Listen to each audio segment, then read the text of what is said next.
The Melanesian Brotherhood in Papua New Guinea have a beautiful benediction for Easter Day. They say this: look, the hills and the valleys shine with promises, and every burning morning is a prophecy of Christ.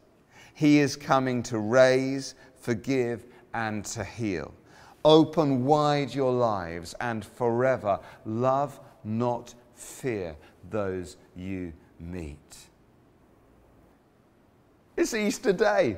Happy Easter. Jesus is risen. And it's good news, isn't it? It's exciting. Jesus is alive and everything's going to be okay. There's 2 billion people around the world today celebrating the fact that there's more hope in the world than despair, that all things work together for good for those who love God and are called according to his purposes, that he's put a new song in our mouths, that the kingdom of God is coming, that he's championing the poor, he's building the church, that he is preparing a place for us, that he's renewing the earth, he's reconciling families, he's mending marriages. Jesus is alive. It's such great news.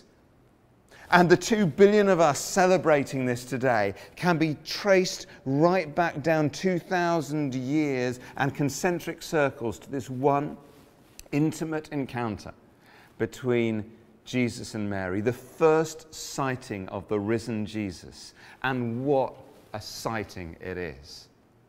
It's kind of the most underwhelming, least dramatic, least show-offy kind of moment ever. You'd think that the risen Jesus would kind of glow a bit and have a few angels around his head, maybe a halo on top, but instead he's mistaken for a gardener, the God who looks like a gardener, and not just kind of like a super gardener, an ordinary gardener, a bumbling horticulturalist with dirt under his nails at the start of a working day. And in this moment we see that the new Eden is beginning, that there is a garden for each one of us to cultivate, the new earth with him. And we see too that God isn't weird. It's weird how weird we get about God, isn't it? He's normal. He looks like normality. He comes to us in mundanity. And of course Mary doesn't recognize him, and he asks a question. The first words of the new dispensation are not creedal statements, but a simple question to a broken woman: why are you crying? And he says to each one of us today, why are you crying? Why are you hurting? Why are you broken? Why are you afraid? I'm alive. But Mary still doesn't get it, and so then he looks her in the eyes and he just says her name. I love that.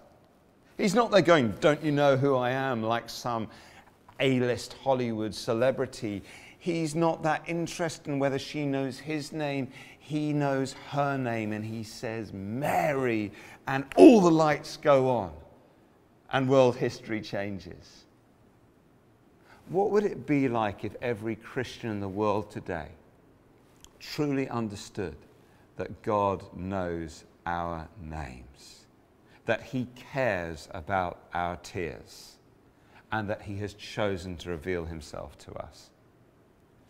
And so Mary is sent as a witness, the first ever witness of the resurrection, to tell the disciples, to tell the Apostle Peter and all the others that Jesus is alive. The first apostle. The apostle to the apostles is a woman, not a man. And it's not just that she's a woman, she's a broken woman chosen by God as the forerunner. And so on this Easter day, he chooses people like you and me to testify that he is alive. Let's do that. Let's try, each one of us today, to follow Mary's lead and testify that Jesus is alive, that we have seen him, that we have experienced him, and that everything is going to be okay.